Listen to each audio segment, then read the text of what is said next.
The town of Harmony Creek was a place where everyone knew their neighbor. Officer Miller, a friendly face in a police uniform, was usually seen helping kids cross the street or sharing kind word. She truly wanted to make Harmony Creek a better place. But even the best people make mistakes. And sometimes, when things get tough, even good people like Officer Miller can make a bad choice. She wasn't a bad person, not at all. She just wasn't good at thinking clearly when she felt rushed or scared. It was like her brain would freeze up, and she'd do something without really thinking it through. This one bad choice would soon send ripples throughout Harmony Creek, all the way to the mayor's office. The mistake happened on a Tuesday afternoon. Officer Miller was rushing to get to a call about a barking dog. Mrs. Gable's poodle, Pierre, was at it again. As she turned a corner, trying to hurry, her police car bumped into the back of a parked car. It wasn't a huge crash, but it left a dent and a scratch on the other car's bumper. Officer Miller stopped. Her heart pounded. She looked around. No one was watching. She knew she should leave a note, but the barking dog call flashed in her mind. Just a quick look, she told herself. The car was a shiny blue sedan. She wrote down the license plate number. "I'll report it later," she mumbled, and then she drove off, leaving Ms. Rodriguez's car with a brand new dent. But Officer Miller didn't report it later. The barking dog call turned out to be a false alarm. Pierre was just lonely. Back at the station, paperwork piled up. The dented bumper faded from her mind as other urgent matters took over. Days turned into a week. The guilt gnawed at her. She kept telling herself she'd call it in tomorrow, but tomorrow never came. She started avoiding Ms. Rodriguez's street, feeling a pang of shame every time she drove past. She knew she should do the right thing, but the thought of admitting her mistake, of facing the consequences, felt too scary. It was like trying to bury a small seed of guilt, hoping it wouldn't grow into a big, thorny problem. Ms. Rodriguez loved her shiny blue sedan. It was a gift to herself after years of hard work. She used it to drive her kids to school, go grocery shopping, and visit her elderly mother. One sunny morning, as she was loading groceries into the trunk, she noticed the dent and the scratch. Her heart sank. She hadn't parked there that way. Someone had hit her car and driven off. Anger mixed with disappointment. How could someone do that? She carefully examined the damage, tracing the scratch with her finger. It was definitely new. She knew she had to report it. This wasn't just a little scratch. It was going to cost money to fix.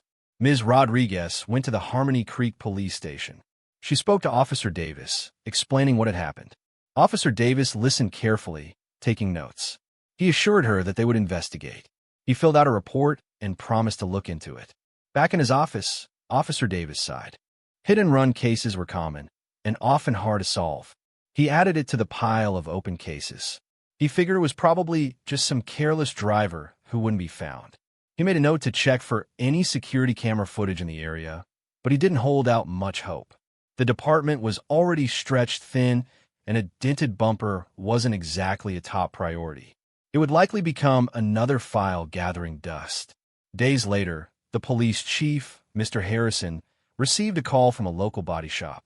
They had a police car in for repairs, a small dent on the front bumper. The mechanic mentioned that the damage looked suspiciously like it matched the description of the damage to Ms. Rodriguez's car. Chief Harrison felt a knot in his stomach. He discreetly pulled Officer Miller's car from the fleet and inspected it himself. He saw a faint trace of blue paint on the bumper. He knew he had to investigate, but he also hoped it was a misunderstanding. He called Officer Miller into his office, hoping for an explanation that would make the whole thing go away quietly. He wanted to protect his officers and the reputation of the department, if possible. Just as Chief Harrison was beginning his investigation, Mayor Thompson arrived in Harmony Creek. She was new to the town, having just been elected on a platform of change. Mayor Thompson believed in fairness, honesty, and holding everyone accountable, no matter who they were. She wanted to make sure that Harmony Creek was a place where everyone was treated equally under the law. She had heard whispers about the hit-and-run incident and the possible involvement of a police officer. She believed the people of Harmony Creek deserved to know the truth. She decided to pay Chief Harrison a visit to learn more. Her arrival was like a gust of fresh air, but also a warning sign to anyone who might be trying to sweep things under the rug. Mayor Thompson sat across from Chief Harrison in his office. "I've heard about the Rodriguez case," she said, her voice calm but firm. "And I've heard whispers about a possible connection to one of our officers." Chief Harrison shifted uncomfortably. He explained his initial, quiet investigation. Mayor Thompson listened intently, her expression unchanging. When he finished, she said, "Chief, I appreciate your efforts, but this requires a full, public investigation. The people of Harmony Creek need to know that we are committed to justice, even when it involves our own." She wanted everything brought to light, no secrets, no exceptions. She believed that only a transparent investigation could restore trust in the police department. Chief Harrison felt trapped. He understood the mayor's position. He knew that transparency was important, but he also cared about his officers. He had worked with Officer Miller for years. He knew she was a good person, even if she had made a mistake. He didn't want to see her career ruined. He felt torn between his loyalty to his team and his duty to uphold the law and support the mayor's vision. The weight of the decision pressed down on him. He knew a public investigation would be difficult, potentially damaging to the department's reputation and to Officer Miller's life. But he also knew he couldn't ignore the mayor's demands. He had a difficult path ahead. With the mayor's mandate, the investigation ramped up. Detectives interviewed Officer Miller. They carefully examined the police car, matching the blue paint flecks to Ms. Rodriguez's car. They even found a witness, a delivery driver who remembered seeing a police car briefly stopped near Ms. Rodriguez's car around the time of the incident. The evidence was mounting. It became increasingly clear that Officer Miller's car was involved. The detectives presented their findings to Chief Harrison. He felt a wave of disappointment wash over him. The truth was becoming undeniable. He knew he could no longer protect Officer Miller. He had to follow the evidence wherever it led. Officer Miller knew the net was closing in. The detective's questions, the glances from her colleagues, she could feel the suspicion growing. She tossed and turned at night, unable to sleep. Should she confess? The thought terrified her. She imagined losing her job, facing public shame, and disappointing everyone she cared about. But the guilt was becoming unbearable. She knew she had made a mistake, and it was getting worse with every passing day. She thought about Ms. Rodriguez and how unfair this was to her. She knew she had to do something, but the fear of the consequences held her back, trapped in a terrible dilemma. It felt like a heavy weight pressing down on her chest. For Ms. Rodriguez, the dented bumper was more than just a car repair. It was a constant reminder of the disrespect she felt. She had worked hard for that car, and someone had damaged it and run away. It made her feel unsafe in her own town. The cost of repairs was a strain on her budget. She had to postpone her daughter's birthday party and cut back on groceries. Her kids kept asking when the car would be fixed. She didn't want them to worry, but she couldn't hide the stress she was feeling. The incident had shaken her sense of security and made her feel like justice was hard to come by. It was more than just a dent. It was a dent in her peace of mind. As news of the investigation spread through Harmony Creek, the town became divided. Some people rallied around Officer Miller, remembering her kindness and dedication. They believed she deserved a second chance. They organized a petition, arguing that one mistake shouldn't ruin her career. Others felt strongly that Officer Miller should be held accountable. They supported Mayor Thompson's call for transparency and justice. They argued that no one is above the law and that Officer Miller's actions had damaged the community's trust in the police. The local newspaper published letters from both sides, fueling the debate. The atmosphere in Harmony Creek was tense. Friends and neighbors found themselves on opposite sides of the issue. One rainy afternoon, Officer Miller walked into Chief Harrison's office. Her shoulders slumped, and her eyes were red-rimmed. "Chief," she began, her voice barely a whisper, "I need to tell you something." She confessed everything. She explained how she had panicked, how she had intended to report it later, and how the guilt had eaten away at her. Tears streamed down her face as she recounted the events of that Tuesday afternoon. Chief Harrison listened silently, his expression grave. He wasn't surprised, but hearing the words directly from her was still painful. He knew this confession would change everything. The truth was finally out in the open. Chief Harrison immediately informed Mayor Thompson about Officer Miller's confession. Mayor Thompson acknowledged the confession with a somber nod. "It takes courage to admit a mistake," she said, "but a confession doesn't erase the need for due process." She insisted that the investigation continue and that Officer Miller be given a fair hearing. She emphasized that everyone, including Officer Miller, was entitled to be treated fairly under the law. While she appreciated Officer Miller taking responsibility, she remained committed to ensuring that justice was served and that the community's trust was restored. "We must follow the proper procedures," she stated firmly. Mayor Thompson organized a town hall meeting to discuss the incident and Officer Miller's future. The meeting was held in the Harmony Creek High School gymnasium. Every seat was filled. The atmosphere was thick with anticipation and anxiety. The purpose of the meeting was to allow everyone in the community to voice their opinions and concerns. Mayor Thompson wanted to ensure that the decision about Officer Miller's future was made with input from the entire town. She believed that this would be the best way to heal the divisions that had formed and rebuild trust in the police department. The future of Harmony Creek felt like it hung in the balance. Ms. Rodriguez spoke first, sharing the impact the incident had on her family. She talked about the financial strain and the feeling of being disrespected. Officer Miller then stepped forward, her voice trembling. She apologized to Ms. Rodriguez and to the community, expressing deep remorse for her actions. Chief Harrison spoke next, outlining the investigation and emphasizing the importance of upholding the law. Finally, Mayor Thompson addressed the crowd, reaffirming her commitment to justice and transparency, but also highlighting the possibility of forgiveness and second chances. The room buzzed with discussion as people weighed the different perspectives. It was clear that everyone wanted what was best for Harmony Creek, but they disagreed on how to achieve it. During the debate, several people suggested that Officer Miller could receive a second chance through community service and restorative justice. This meant that instead of simply being punished, she could work to repair the harm she had caused. Someone proposed that Officer Miller volunteer at the local community center, helping kids with their homework. Another person suggested she participate in a program where she would meet with victims of crime and learn about the impact of their actions.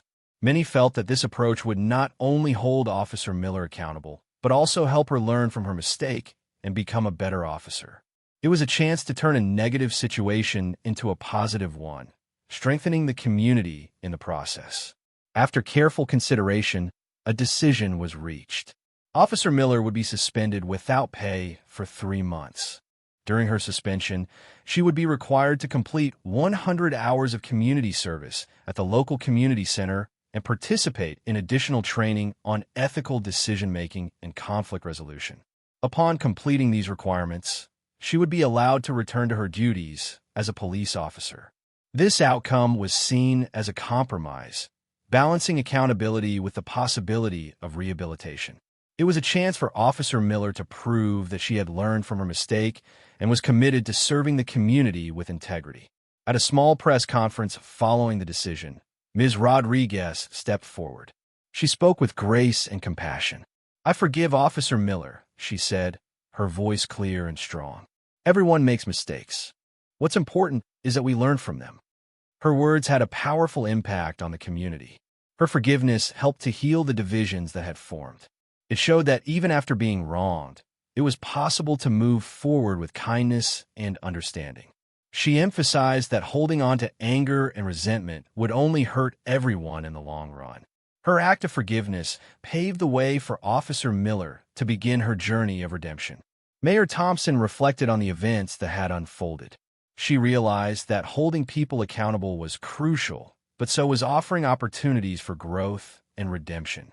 She knew that trust in the police department had been shaken, but she believed that the community had emerged stronger and more united. She understood that justice wasn't just about punishment. It was about fairness, transparency, and healing. She hoped that the lessons learned from this incident would guide the police department in the future, ensuring that all officers understood the importance of integrity and accountability. She was committed to building a police force that the community could trust and respect. To prevent similar incidents from happening in the future, Mayor Thompson and Chief Harrison worked together to implement new policies within the police department. One new rule stated that any accident involving a police vehicle, no matter how minor, had to be reported immediately. They also established a citizen review board, made up of community members, to oversee police conduct and ensure transparency. Regular training sessions were introduced to emphasize ethical decision-making and the importance of honesty. These changes were designed to create a culture of accountability and openness within the police department, fostering trust between officers and the community they served. It was a new beginning for Harmony Creek. The town of Harmony Creek learned a valuable lesson about honesty, accountability, and the importance of justice. They discovered that even good people can make mistakes, and that it's how they respond to those mistakes that truly matters. They realized that transparency and open communication are essential for building trust between the police and the community. They understood that forgiveness is possible, but it requires accountability and a willingness to learn from the past. The experience taught them that justice isn't just about punishing wrongdoers. It's about repairing harm and creating a stronger, more just community for everyone. Harmony Creek emerged from the crisis with a renewed sense of purpose and a deeper commitment to its values. When Officer Miller returned to duty, she was a changed person. She approached her job with a renewed sense of purpose and a deep commitment to serving the community with integrity. She volunteered for extra shifts, helped organize community events, and always made time to listen to residents' concerns. She became known for her kindness, her honesty, and her willingness to go the extra mile. She mentored new officers, sharing her experience and emphasizing the importance of ethical decision-making. She turned her mistake into an opportunity to become a better officer and a better person.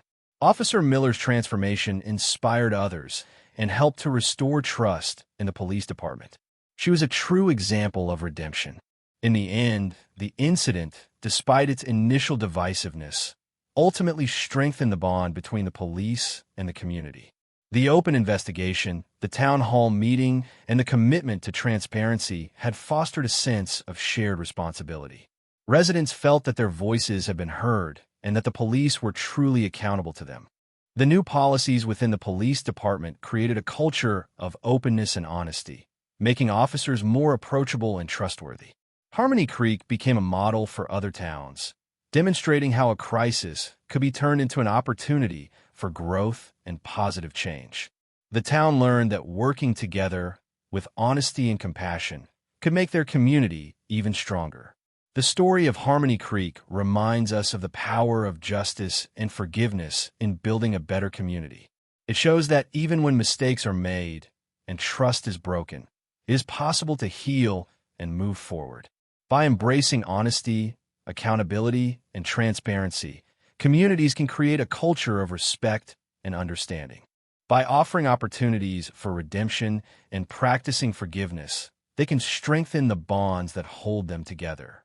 The journey may be difficult, but the destination, a more just and compassionate community, is well worth the effort. And that is the most important lesson of all.